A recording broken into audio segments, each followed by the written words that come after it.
Abra comigo em Lucas, no capítulo 24. Lucas 24. Do verso 13 em diante. É sobre essa canção que a gente cantou aqui agora, dizendo: fica, Senhor, já se faz tarde. Lucas 24, de 13 em diante, nos diz assim: naquele mesmo dia, que era o domingo à tarde, Jesus tinha morrido na sexta-feira, e às 3 horas da tarde, tinha terminado a sexta, iniciado o sábado, terminado o sábado, conforme o costume dos judeus, ao pôr do sol, e iniciado o domingo, já desde o final do sábado, conforme os judeus o fazem. E era domingo, de manhã, quando os primeiros discípulos, ou mais precisamente as mulheres, e dentre elas Maria Madalena, tinha voltado do túmulo dizendo que tiveram uma visão de anjos e, posteriormente, ela mesma dizendo que tinha visto o Senhor e que ele lhe instruíra dizendo: vai, diz aos meus discípulos que eu estou vivo e que eles se dirijam a Galiléia e lá me verão. Pois é nesse dia de domingo, chamado da ressurreição por nós, naquele dia, 2 dos discípulos de Jesus estavam de caminho para uma aldeia chamada Emaús, distante de Jerusalém, cerca de 12 quilômetros, 60 estádios romanos. E eles iam conversando a respeito de todas as coisas acontecidas em Jerusalém na sexta-feira, e como aquilo os tinha abalado horrendamente. Aconteceu que, enquanto eles conversavam um com o outro, e discutiam, e estavam com o espírito atormentado, aflito, angustiado, frustrado, de certa forma zangado, o próprio Jesus se aproximou e ia com eles. Mas os olhos deles estavam como que impedidos de o reconhecer. Primeiro, porque não esperavam que o morto estivesse vivo. Em segundo lugar, porque não tinham a menor ideia de como era a manifestação de alguém que tinha passado pela ressurreição. Não essa ressurreição de experiência de quase morte, que se volta apenas, muitas vezes, impressionado, mas o que se machucou, se machucou. O que estava contingencializado pelo tempo, pelas marcas, pelas cicatrizes, por ferimentos, pela idade, continua presente. Mas aqui não, é outro tipo de ressurreição, é glorificação, é a vitória absoluta sobre a morte, onde todos os traços da contingencialidade espaço-temporal são removidos. Eles conheciam, tinham a familiaridade do reconhecimento, mas ao mesmo tempo discerniam que existia uma transcendência em relação à observação imediata. Por isso estavam como que impedidos de o reconhecer, tanto pelo fenômeno objetivo da ressurreição glorificada, quanto pelo fenômeno psicológico do impedimento de enxergarem vivo aqueles a quem eles davam como mortos, como morto, desde a sexta-feira. Então Jesus lhes perguntou: que é isso que vos preocupa? E de que ides tratando e conversando e discutindo à medida em que caminhais? E eles então pararam entristecidos. Um, porém, chamado Cleopas, respondeu a esse que se interpusera entre eles no meio da jornada, na direção de Emaús, dizendo: que é isso? Tu és o único que estás vindo de Jerusalém e que ignoras as ocorrências dos últimos dias, tu não estavas lá. Só há um fato óbvio, acachapante. Jesus, porém, ao ouvir essa pergunta feita por Cleopas, devolveu a ele dizendo: quais fatos esmagadores aconteceram em Jerusalém? E eles então explicaram: ora, o que aconteceu a Jesus, o Nazareno, da Galiléia, que era varão profeta, poderoso em obras e palavras diante de Deus e de todo o povo, e como os principais sacerdotes e as nossas autoridades, especialmente as autoridades religiosas, o entregaram para ser condenado à morte pelos romanos, tendo sido os romanos os meros executores daqueles que o crucificaram a pedido das nossas autoridades e dos nossos sacerdotes. Ora, para nós foi uma horrível frustração, porque nós, não só nós dois, mas muitos de nós, esperávamos que fosse ele aquele que haveria de redimir a Israel. Mas depois de tudo isto, é já este o terceiro dia desde que tais eventos aconteceram. É verdade, todavia, que algumas das mulheres que conosco estavam, que conosco andam, que o acompanhavam, nos surpreenderam hoje de manhã, tendo tido uma visão de anjo, quando visitaram o corpo dele no túmulo. Não acharam o corpo de Jesus e voltaram afirmando que anjos diziam que ele estava vivo.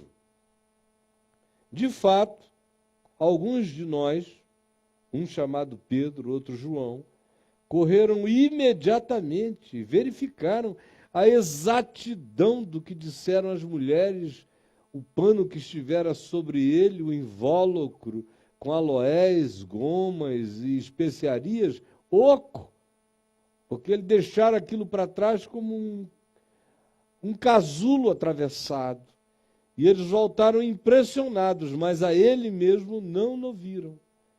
Então Jesus lhes disse: ó tolos, nécios, embotados de percepção e tardos, atrasados de coração para crerem em tudo que os profetas profetizaram e disseram. Porventura, vocês não lembram que convinha que o Cristo padecesse e só então depois entrasse na sua glória?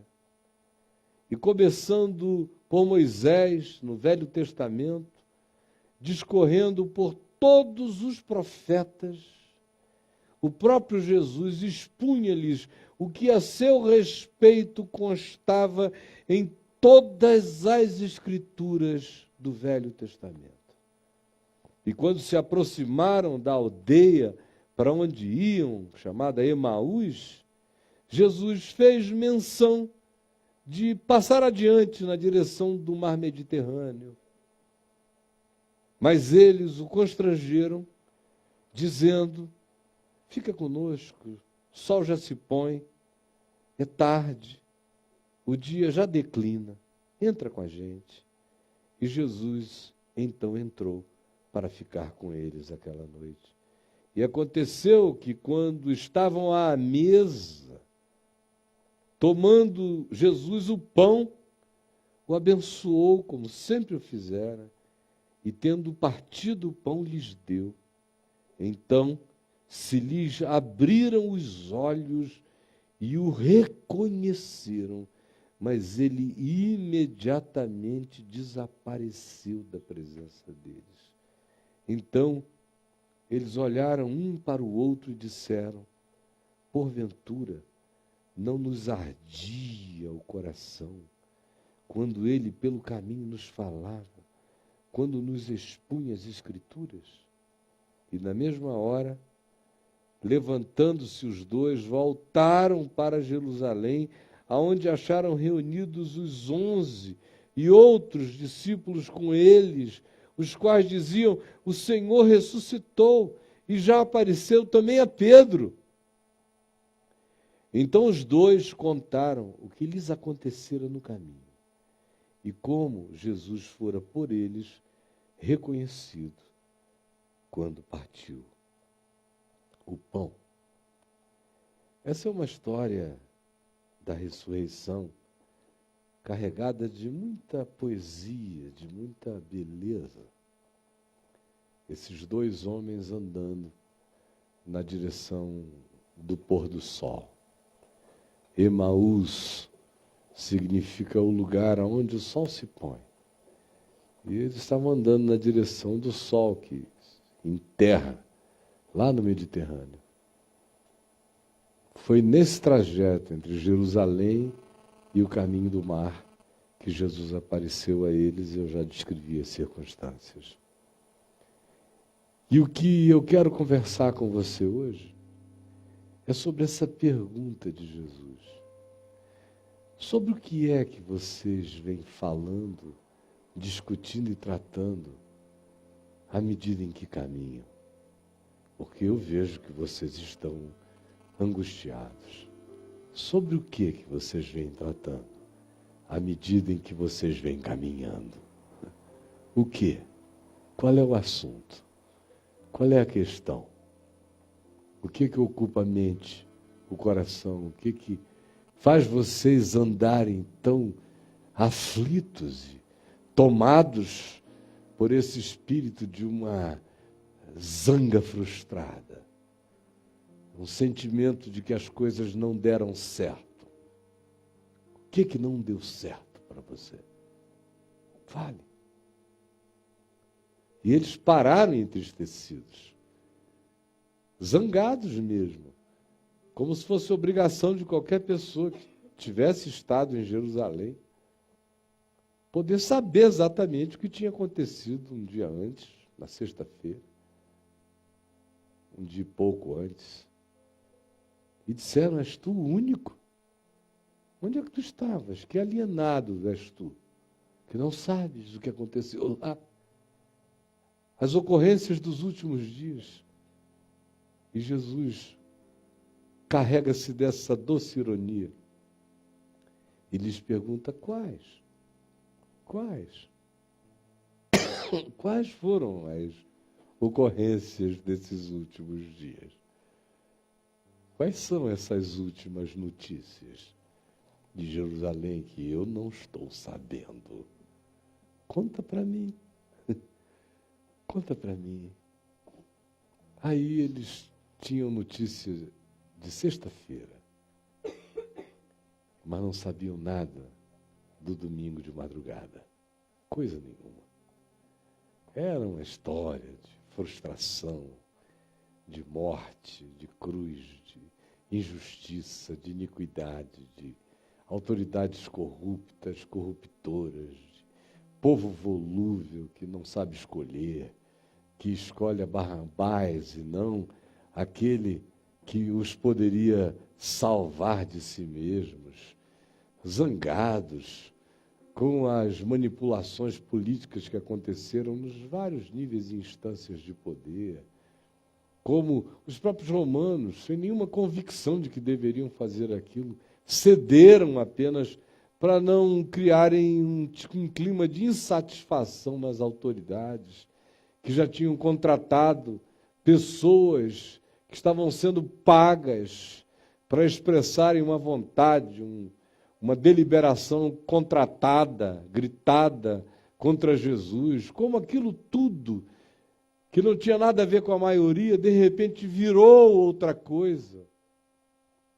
E as esperanças que eles achavam que eram as únicas que poderiam ter, e segundo imaginavam, em Jesus cumprir-se-iam, de modo que Jesus tornar-se-ia o novo Davi, o Davi de uma salvação prolongada, de um reino milenar, de um Reich de paz,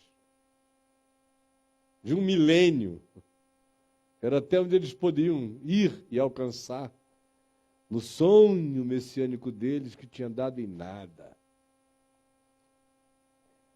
Por isso Jesus pergunta, são essas as notícias?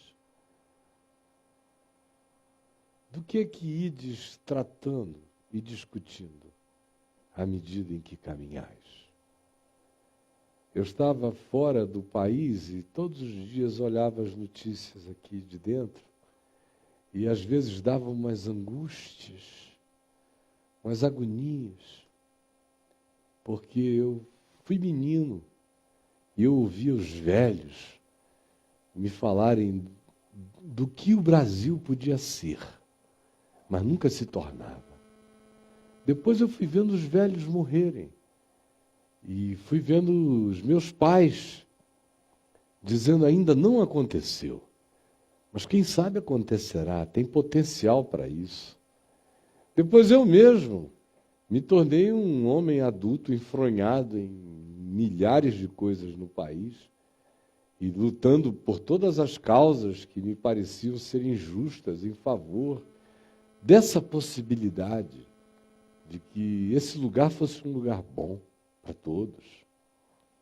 E década após década, movimento após movimento, esperança após esperança, a gente vai vendo as coisas, às vezes, fazerem acenos de possibilidades e logo depois serem esmagadas por nós mesmos, pela nossa insensatez, pela nossa idiotice, pela nossa corruptibilidade, pelas nossas escolhas treslocadas, pela nossa maluquice coletiva.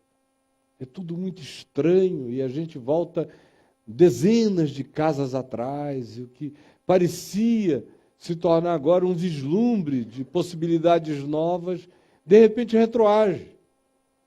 E retroage para perspectivas que a gente nem podia imaginar e com uma subtileza, com uma rapidez impensáveis muitas vezes. Isso numa perspectiva maior. Mas quando você olha também para o que vai acontecendo na existência particularizada das pessoas, você vê frequentemente o mesmo sentimento de que a vida vai encontrar um sentido, uma redenção, vai encontrar um encaminhamento, vai encontrar o seu significado validador. Aí, de repente, o que a gente pensava que era, não era, ou quem a gente pensava que poderia ser, mostra-se não sendo, ou aquilo que a gente sonhava que nos traria aquele tipo de estabilidade ou realização, apresenta-se vazio e o coração se frustra. De modo que a grande maioria aqui, tanto quanto ali ou em qualquer outro lugar, me assistindo, são pessoas que, se olharem para dentro de si mesmas, vão admitir que a jornada, a caminhada, a direção do pôr do sol para onde todos estamos andando, nosso destino é Emaús. O sol se põe diante de nós. O tempo vai passando.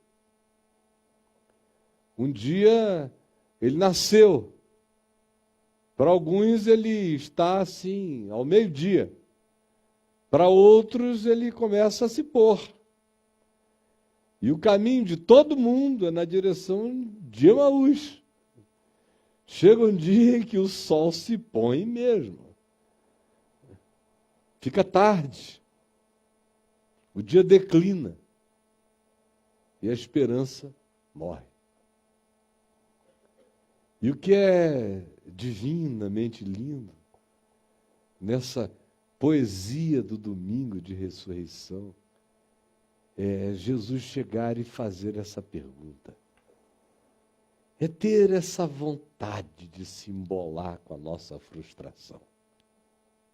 Do que ides tratando e discutindo à medida em que caminhais? Que trato, que conversa, que assunto é esse, que angústia é essa que é a mesma pergunta que o Espírito de Deus, nesse domingo de ressurreição, não como uma data, mas como um momento existencial de consciência, vem a mim, a você, e traz e pergunta, repetindo essa vontade ininterrupta de Deus em Cristo de se meter na nossa vida mesmo. De questionar nossas conversas, de querer discutir as nossas discussões, de pedir razões para as nossas apreensões, de pedir que nós reflitamos sobre os temas dos nossos medos, dos nossos pânicos, das nossas incertezas, das nossas frustrações, fazendo-nos perguntar qual é o sentido, afinal, de cada um de nós, se a gente está andando apenas na direção de Emaús, do pôr do sol, ou se nós somos filhos do sol nascente das alturas, que nunca morre, sol de vida eterna. Qual é o assunto da sua caminhada, da sua mente? O que enche a sua mente? O que ocupa seu pensamento, seus sentimentos, suas emoções? O que infarta você de desesperança, de cansaço, de tristeza, de desapontamento, de profunda frustração, de mais do mesmo e do mesmo que nunca traz nada a mais a não ser nada?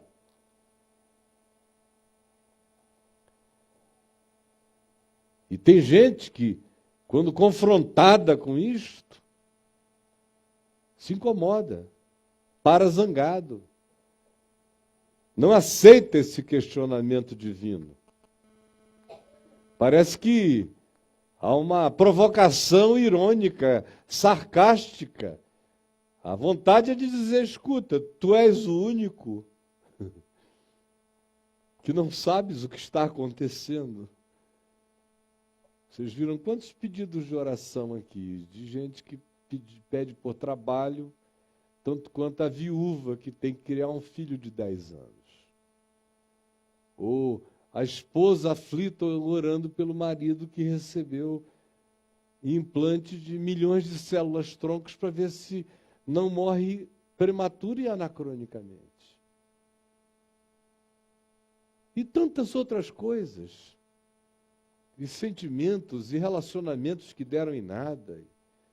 Pessoas que eram pura mentira. Gente em quem a gente depositou confianças que simplesmente se dissolveram diante de nós. Evaporaram-se.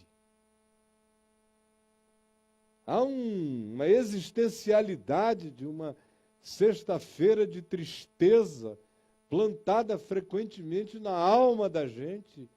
E se a gente não toma cuidado, essa sexta-feira se torna uma sexta-feira perene, uma sexta-feira crônica, uma sexta-feira sindrômica, uma sexta-feira contínua, uma sexta-feira sem interrupção. Vira o tema da gente, o assunto da gente, um dia depois do outro, nunca mais vai mudar. Há certas coisas que são tão carregadas de esperança para a gente, que quando são crucificadas, que quando são mortas, que quando perecem diante dos nossos sentidos, parecem nos deixar num estado de irrecuperabilidade. A alma não sabe mais o caminho da esperança. Ou, como diz o Salmo, nega consolar-se, se auto-boicota, bebe as próprias lágrimas como remédio, gerando um amargor contínuo, uma paixão nostálgica que deprime para sempre. Esse é um dos males mais espalhados no planeta todo. Todo ele.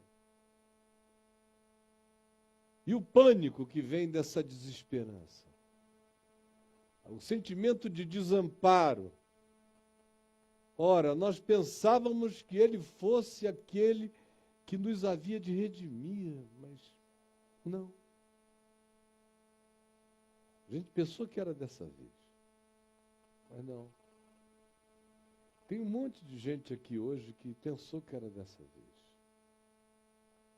Pensou que era esse cara, pensou que era aquela mulher, pensou que era esse trabalho, pensou que era essa época da vida que te traria descanso. Pensou, sonhou, imaginou, se projetou para um futuro diferente, se concebeu com a idade que você está, vivendo o dia de hoje de um outro modo. E é frequentemente muito mais assim que a existência se mostra do que de qualquer outra forma, do que de qualquer outra maneira. Quem é aqui, ou em qualquer lugar, que pode honestamente dizer que tudo aquilo que sonha, espera, imagina, deseja, concretiza-se na sua vida? Quem ainda tem essa impressão é porque não mudou de fase. É só isso. Outro dia eu ouvi alguém dizer que filho da gente, por exemplo, é como videogame. Cada nova fase fica mais difícil. E você vai descobrindo que não tem fase mais fácil do que quando sai do ventre. Ali é fácil demais. Qualquer idiota.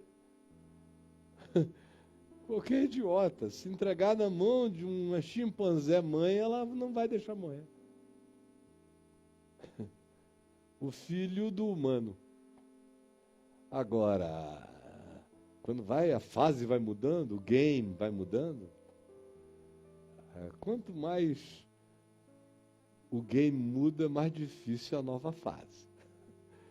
Aí você está aqui hoje com a cabeça branca, crendo que a essa altura todos os filhos já estariam pacificados e os que têm mais idade ainda, que os netos também seriam aqueles netos adocicados, apaixonados por você, e os filhos são distantes e os netos indiferentes. E o homem que você diz que ama é esquisito. E a mulher que você chama de minha parece não ser sua, nem de ninguém. E todo mundo muito oco. Olha para si mesmo e diz, poxa, que desperdício é a minha vida. Eu sou inteligente, eu sou bonito, bonita, sou forte, trabalho, sou funcional, mas eu não consigo atingir. Eu pensava que seria, mas não é. E quantos aqui não falam com Deus, não oram a Deus, informando a Deus, como se Ele fosse o único que não soubesse da gente, nem do que aconteceu na nossa vida. A maioria das nossas orações são tentativas de informação a Deus sobre o que Ele não sabe. Tu és o único que não estás sabendo de mim. E me convidas a crer. E me interpelas. E me questionas. Qualquer um sabe. Por isso que os meus melhores amigos não são Deus. Eles sabem o meu perrengue. Agora Deus fica dizendo, escuta, qual? O que, meu filho? Está pensando que não dói? A gente cria. A gente apostou tudo. Nós deixamos um monte de coisas para trás e fomos juntos com Ele. Olha só no que deu. Lá eram 3 anos e 3 meses e mais milênios de esperança que eles tinham jogado fora, aparentemente. E você? Quanto tempo, quando você mede, o que você diz que é o seu desperdício? E que ele é o único que não vê, o único que não sabe? Quais? Fala para mim. Quais são as notícias da tua alma? A coisa mais maravilhosa dessa pergunta singela, quais? Dessa ironia, desse sarcasmo divino, é que ele vem carregado de uma afirmação sublime. Vocês só leem notícias atrasadas. E não são nem mesmo capazes de crer no que se dá testemunho como sendo algo novo, que alguém percebeu, viu, discerniu. A mente de vocês está fechada, está impedida, está incapacitada de ver, porque a gente não enxerga com os olhos, a gente enxerga com fé, com esperança, com amor. A gente enxerga com a vontade do bem. Do contrário, a gente não vê nada. Nem Deus andando com a gente se faz perceptível. Nem a ressurreição se metendo no tema da morte nos acorda do nosso estado de dormência. Quais? Que notícias? Conta para mim. O que não deu certo? É tudo notícia velha. Todas muito velhas. Entre a sua última notícia e a presença de Deus hoje aqui, tem uma eternidade de possibilidades abertas. Tem uma tumba abandonada. Tem um casulo oco que ficou para trás. Tem um lenço dobrado que estivera sobre o rosto de Jesus, cuidadosamente colocado num outro lugar por mãos soberanas. Quais são as últimas notícias? Você pensa que tem algo a informar a ele? Veio aqui dizendo, eu vou falar com Deus? Não. Falar o que com Deus? O que você tem para contar? É a pergunta dele a você, meu filho, minha filha. O que você acha que tem para me contar?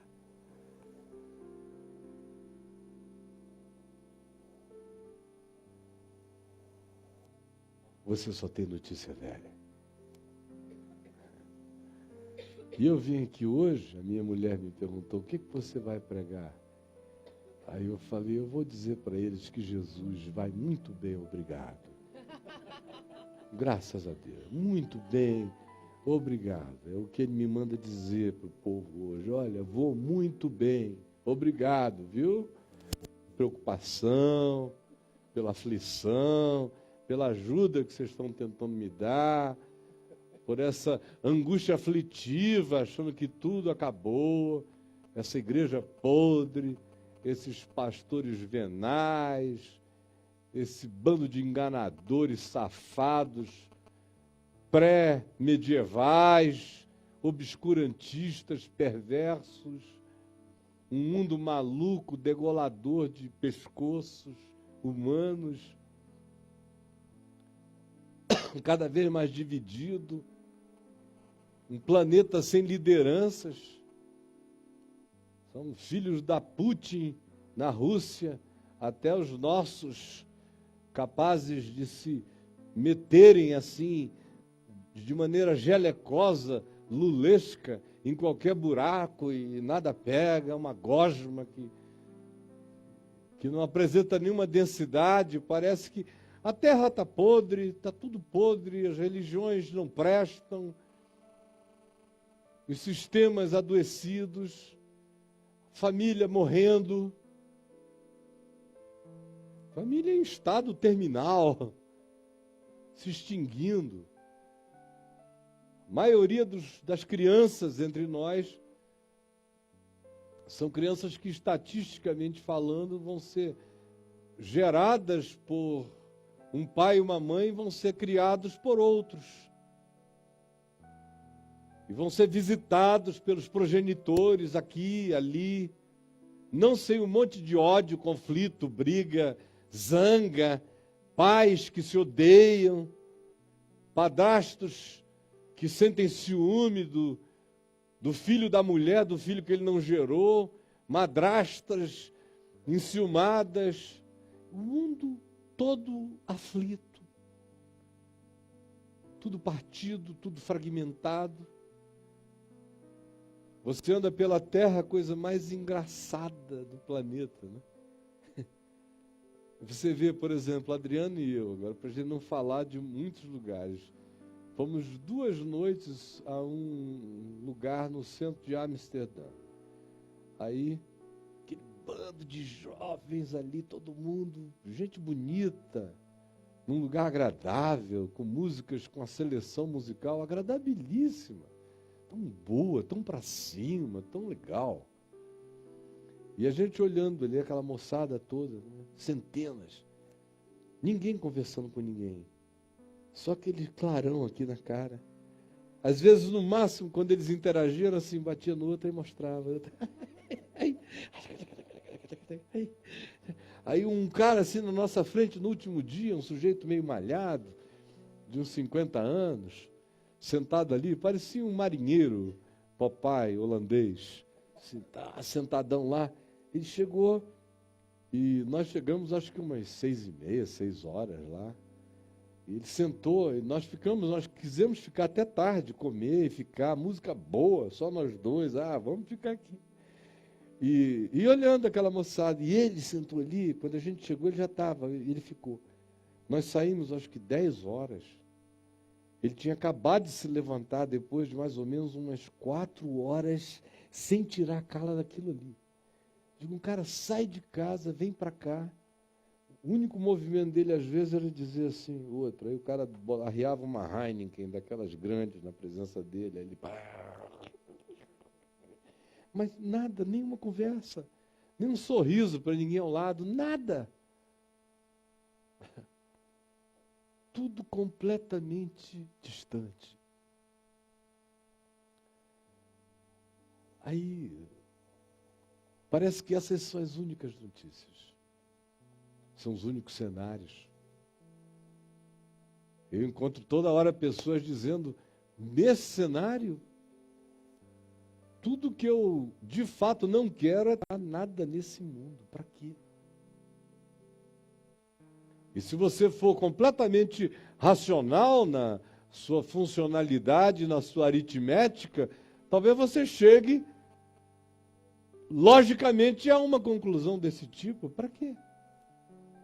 É melhor que eu seja o último da minha casa. Que em mim as sequências acabem. Para que dar sequência a qualquer coisa? Como é que vai ser esse futuro? As perspectivas, a partir das notícias que a gente tem projetadas, são terríveis. Mas você crê que tem alguma notícia sendo dada hoje que tenha sido mais desgraçadamente desmobilizadora do que aquela que visitou aqueles homens naquela sexta-feira? Depois que eles tinham deixado pai, mãe, alguns negócios, empresas, relacionamentos, alguns eram empregados em empregos públicos que remuneravam muito bem, fora o ágio, como era o caso de Mateus, o coletor de impostos, um ágio danado por fora. Grana. E se envolveram com Jesus, com um sonho de amor, de graça, de perdão, de transformação da mente, do coração. E de repente, vem tudo aquilo no que tinham acreditado se transformar em cruz, em maldição, em nada.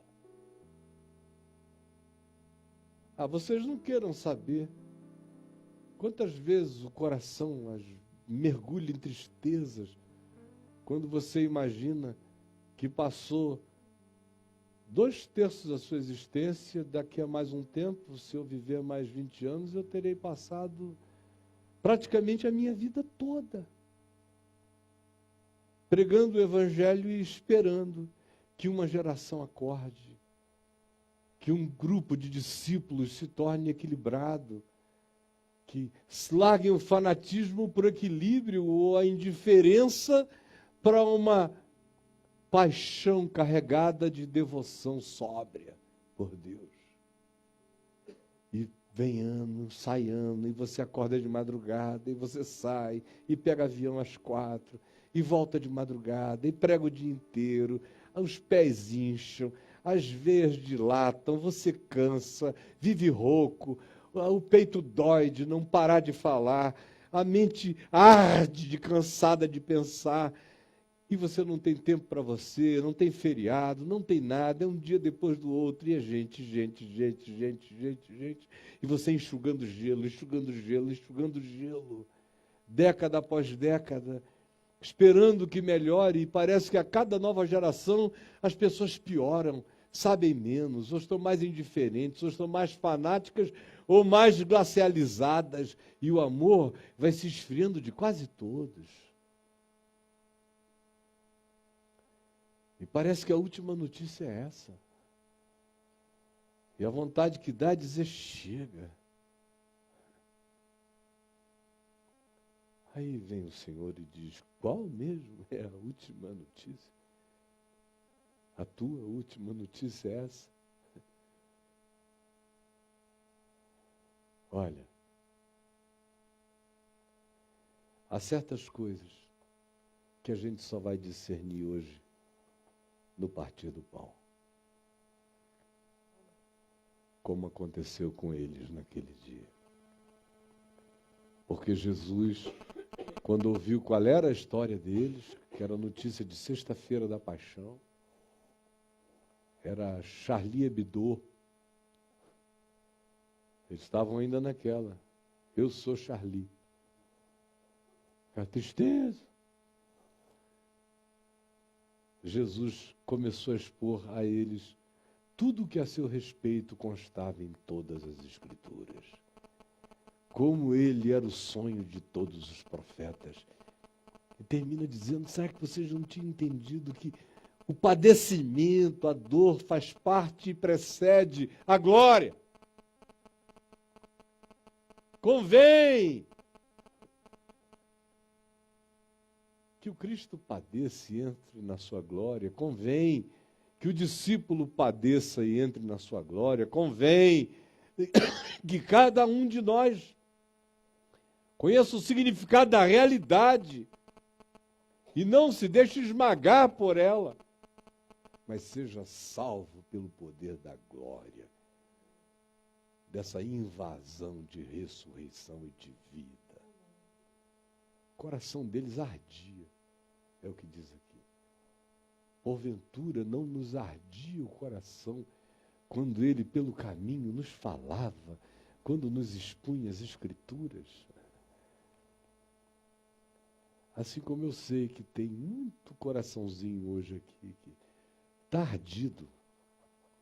Começou com uma melancolia, com uma frustração raivosa, triste, e agora começa a ficar ardido de uma esperança não compreendida, mas estranhamente crescente. Enquanto esses momentos, enquanto essa palavra, enquanto essa fala de fé vem sendo dita, começa a haver essa ardência de uma esperança ainda nem discernida, mas brotante do coração. Até que chega aquele momento em que eles avistam a cidade deles, a casa deles, e Jesus faz menção de seguir adiante. E eles o param e dizem, não, vai não. mudou tudo tão estranhamente. A gente não sabe nem explicar por quê. Mas mudou. E nós não vimos ninguém, eles não tinham visto ninguém, não tinham compreendido que aquele era ele. Mas a ardência da palavra já tinha mudado o cenário sem que eles tivessem tido nenhuma troca de informação objetiva. Fica com a gente. Só essa noite. E Jesus entrou para ficar com eles. E sentaram à mesa. E Jesus, tomando do pão, o partiu. São coisas tão singelas que frequentemente limpam os nossos olhos, tiram o véu das nossas amarguras e das nossas desesperanças. Partiu o pão e deu graças e disse: "Oh Deus, meu Pai, obrigado, porque a vida continua." Quais são as últimas notícias? É interessante a gente ter essa capacidade de se entristecer até a morte estando vivo, não é? Porque a minha última notícia é que eu estou aqui. Sinceramente, é a última coisa que eu tenho para contar. Estou aqui e vou bem, graças a Deus, obrigado. Apesar de tudo, apesar de todos, eu estou aqui, você está aqui. Agora, às vezes a gente não quer nem assumir a última notícia mais básica, que é essa. Não importa o que esteja acontecendo, eu estou aqui. Eu estou vivo, meu coração está ardendo, ele muda o meu assunto no caminho, ele me implanta sementes de esperança, ele coloca células tronco da ressurreição na minha alma amortecida e me levanta. E me refaz. E me reconstitui. E todo dia opera esse milagre. Todo dia. E eu estou convencido de que será assim até o último dia da minha existência aqui debaixo do sol, quando eu entrarei então na glória eterna, na presença do meu Senhor. Mas até lá é de fé em fé, de esperança em esperança, sabendo que toda a última notícia já está atrasada.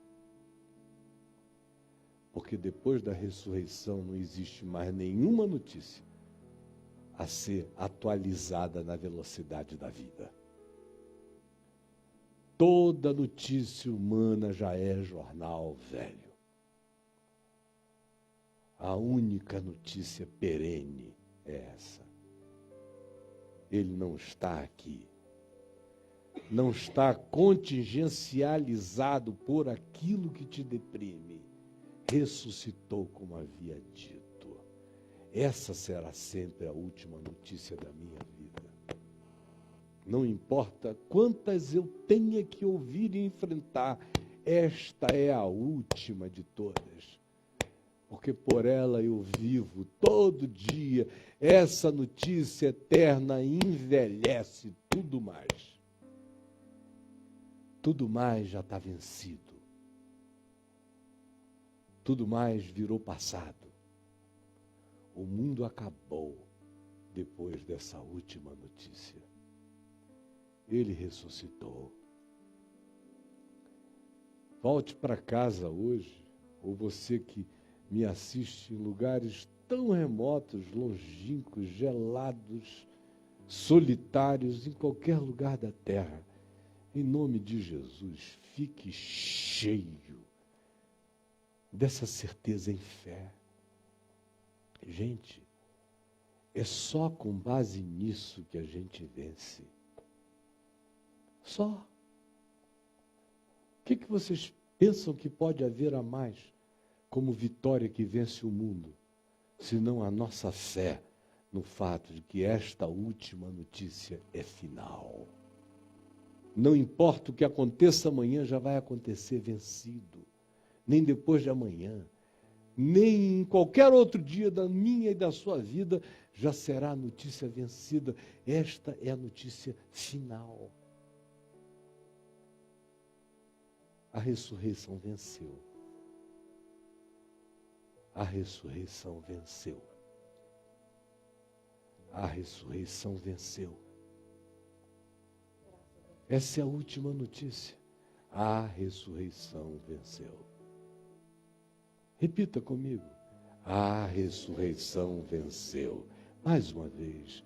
A ressurreição venceu. Esta é a última notícia. A ressurreição venceu. Tudo mais já acontece vencido pela ressurreição. Em nome de Jesus.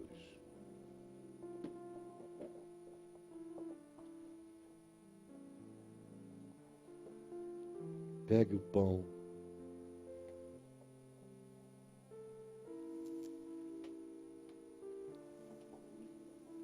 Quando Jesus partiu o pão, os seus olhos se abriram. E eles entenderam que a cruz não matava, que a cruz era vida. Jesus disse antes de ir para a cruz, dando o pão a eles: "Este é o meu corpo, que é entregue por amor de vós." Não é derrota, é a entrega do amor. Faze isto em memória de mim. E por semelhante modo, depois de haver comido o pão, ele lhes deu um cálice, dizendo: "Este é o sangue da nova aliança, que será derramado, meu sangue, em favor de muitos, do mundo inteiro. Faze isto em memória de mim todas as vezes que comerdes do pão e beberdes do cálice. Lembrem da vitória da ressurreição." Porque o meu corpo, a minha carne é verdadeira comida, e o meu sangue é verdadeira bebida. Aleluia. Fica, Senhor, já se faz tarde. Tens meu coração para pousar. Faz em mim morada permanente.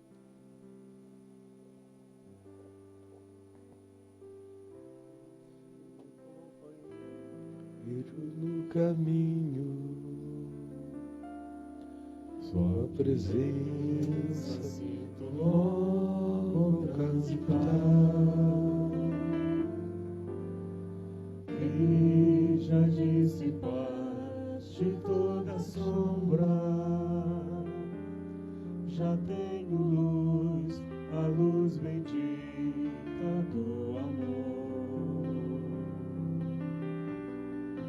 Fica, Senhor, já se faz tarde.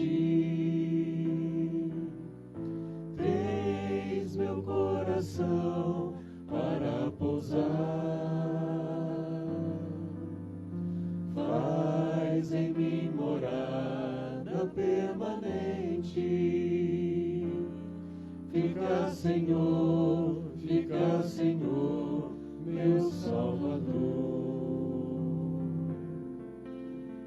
A sombra da noite se aproxima,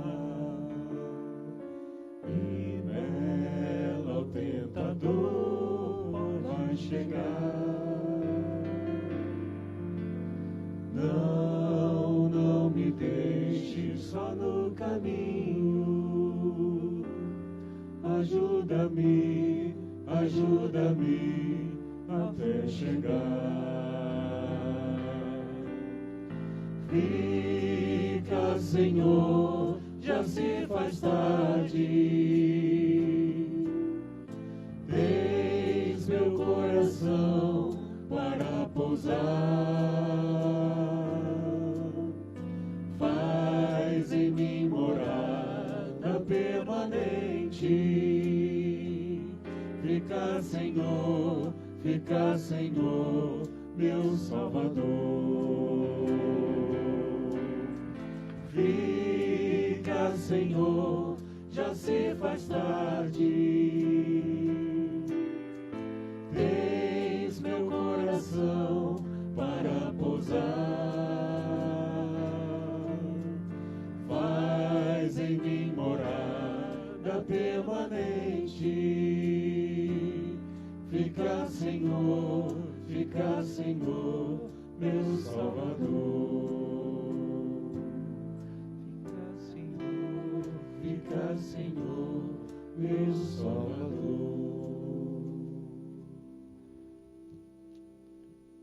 Na noite em que o Senhor Jesus foi traído, ele tomou um pão, o partiu, deu graças e o deu aos seus discípulos, dizendo-lhes: isto é o meu corpo, não é morte, é vida.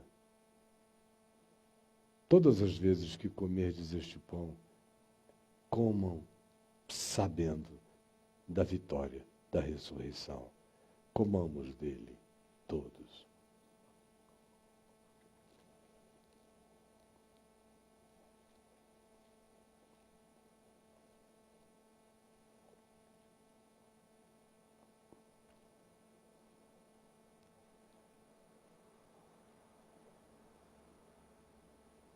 Por semelhante modo, depois de haver comido o pão, ele deu um cálice aos seus discípulos, dizendo-lhes: este cálice é a nova aliança no meu sangue, é pacto com a vida, com a ressurreição. Todas as vezes que o beberdes, saibam, as coisas abaladas já foram vencidas. Vocês são filhos da ressurreição. Bebamos dele todos.